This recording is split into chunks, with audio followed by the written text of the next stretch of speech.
Este vídeo se trata da apresentação de um trabalho de processos de fabricação da professora Tabata, na UFRJ Macaé, onde será apresentado os processos de soldagem MIG e MAG, onde eu, Guilherme, apresentarei o processo MIG e Caio o processo MAG.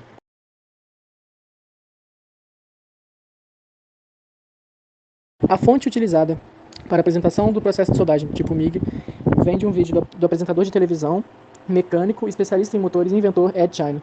Ele apresentou o programa Joias sobre Rodas por 13 anos no Discovery, também apareceu no Top Gear, Scraphead Challenge e Fifth Gear. Como inventor, ele tem os móveis mais rápidos do mundo, o carrinho de compra, o maior carrinho de compra motorizado e o anfíbio elétrico mais rápido e a van de sorvete elétrica mais rápida do mundo. Os tipos de soldagem por eletrodo podem ficar tão quentes que reagem com o oxigênio no ambiente. E é por isso que a soldagem tipo MIG utiliza um gás inerte para evitar que o gás oxigênio chegue ao metal antes de que se esfrie. E esse gás inerte é alimentado pelo bocal da tocha, como podemos ver na imagem do slide.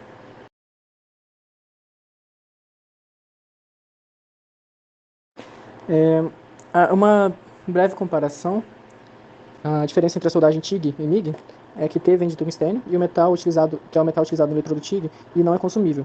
Ao contrário, a MIG utiliza um rolo de eletrodo que vai ser consumido durante o processo de soldagem. Na imagem vemos uma soldagem por TIG. Então entra o questionamento: qual solda é melhor, MIG ou TIG? Isso depende muito de onde vai ser utilizado, né? Por exemplo, nesse carrinho de supermercado gigante que o Ed China fez, existem em algumas partes lacunas muito grandes e a soldagem por MIG é muito mais fácil. Quando já se tem menores lacunas, a soldagem tipo TIG resulta em um melhor acabamento. Um ponto é que com a soldagem tipo TIG não há espaço para esconder os erros, como podemos ver na imagem apresentada. Se você não cortou bem suas peças, é difícil de preencher a lacuna e se comete algum erro durante a soldagem, vai ficar aparente. Então é uma breve introdução à soldagem tipo TIG, apesar de estar apresentando tipo MIG. E o lado positivo da soldagem tipo TIG é que, caso você tenha feito um bom trabalho, isso é muito visível. E essa soldagem tipo TIG é muito utilizada em sistemas de escape em aço inoxidável, em chassis de carro de corrida, chassis de motocicleta, por exemplo. Então, a soldagem tipo TIG é para trabalho de precisão, para quem possui muita experiência e habilidade. Para trabalhos mais brutos, onde existem lacunas e buracos a serem preenchidos, a soldagem MIG é a melhor opção. Para iniciantes também a soldagem MIG é a mais indicada. Na imagem vemos como imagem mais aparente um chassi de um automóvel, um Land Rover.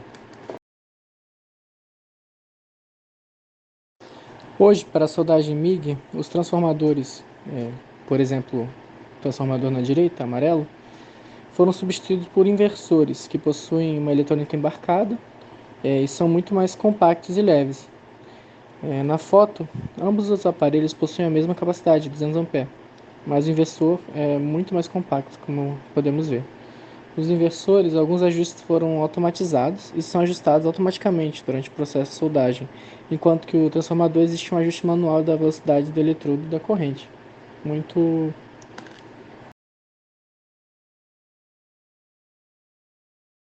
A energia que vem do arco de solda é muito intensa. Na verdade, emite metade da energia que podemos receber do Sol. Emite raios infravermelhos que geram calor e ultravioletas que causam queimaduras. Inclusive, pior que as queimaduras solares, já que a atmosfera bloqueia a maior parte dos raios ultravioletas tipo B e C, que são grandes causadores de câncer de pele.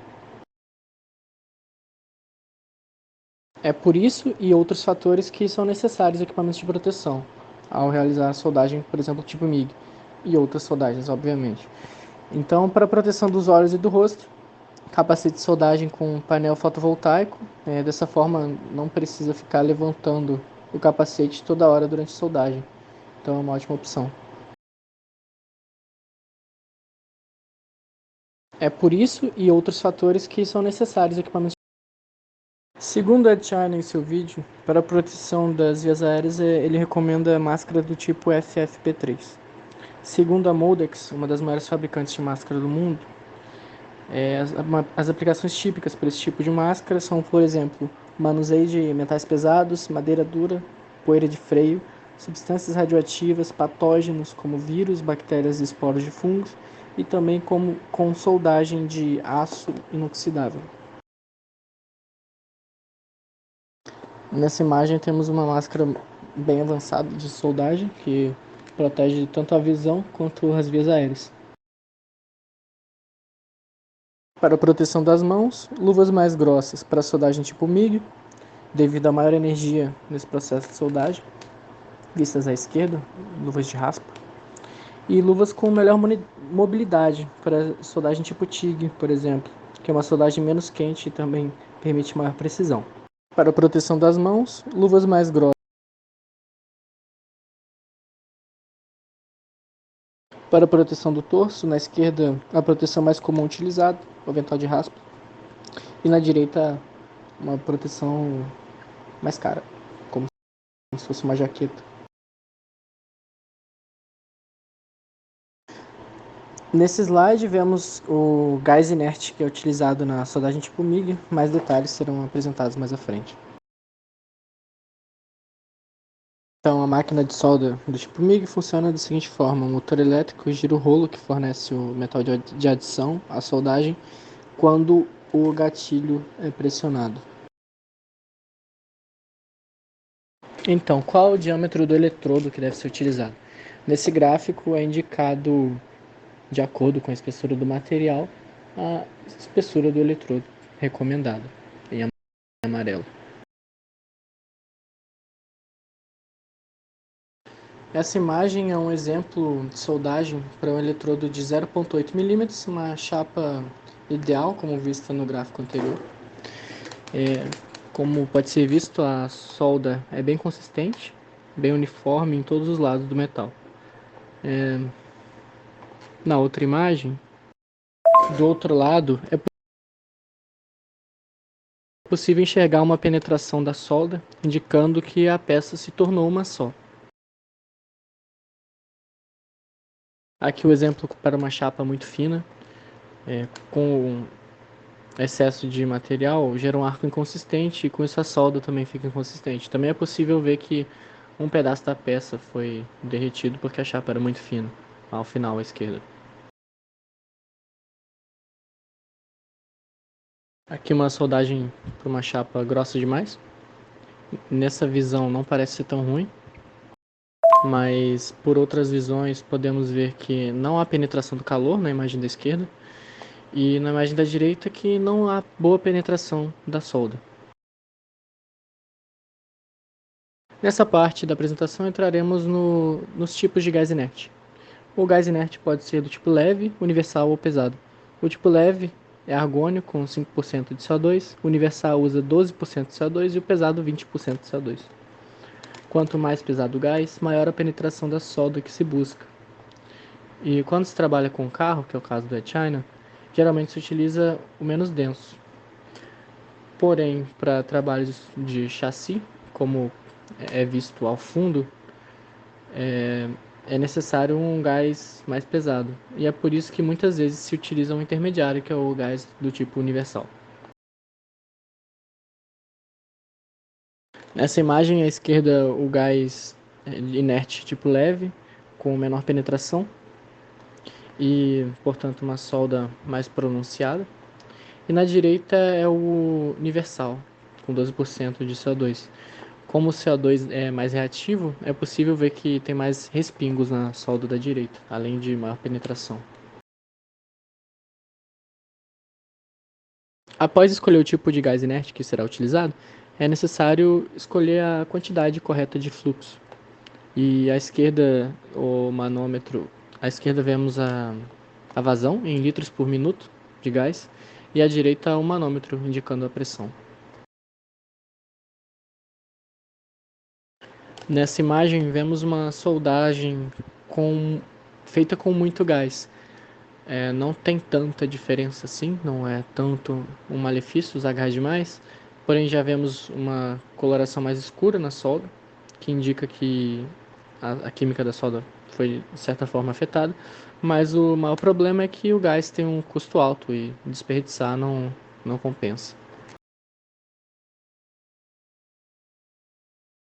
Esse slide, uma soldagem MIG sem o fluxo de gás, a imagem fala por si só.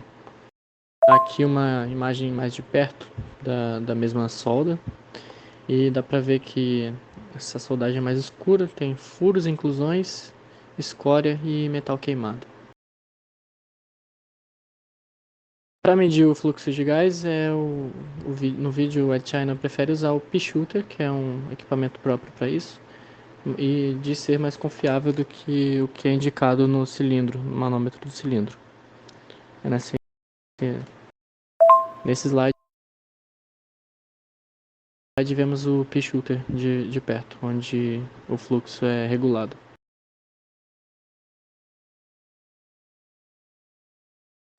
Nessa imagem vemos exemplo da posição correta de soldagem, no caso essa é incorreta, porque tem que ter 45 graus entre a chapa e tem que empurrar, não puxar a solda. Nesse caso da imagem está puxando. Nesse slide vemos a posição correta de soldagem tipo MIG, onde você empurra a solda com cerca de 45 graus. Nessa imagem, da direita para a esquerda, vemos uma soldagem que foi feita inicialmente rápido demais, onde tem pouco metal depositado, e depois lento demais, onde a temperatura do material de base é muito afetada e pode ser observado pela coloração da chapa. Segundo o Ed China, a velocidade pode ser controlada pelo som da solda. O ideal é ouvir como se fosse um chiado de bacon fritando.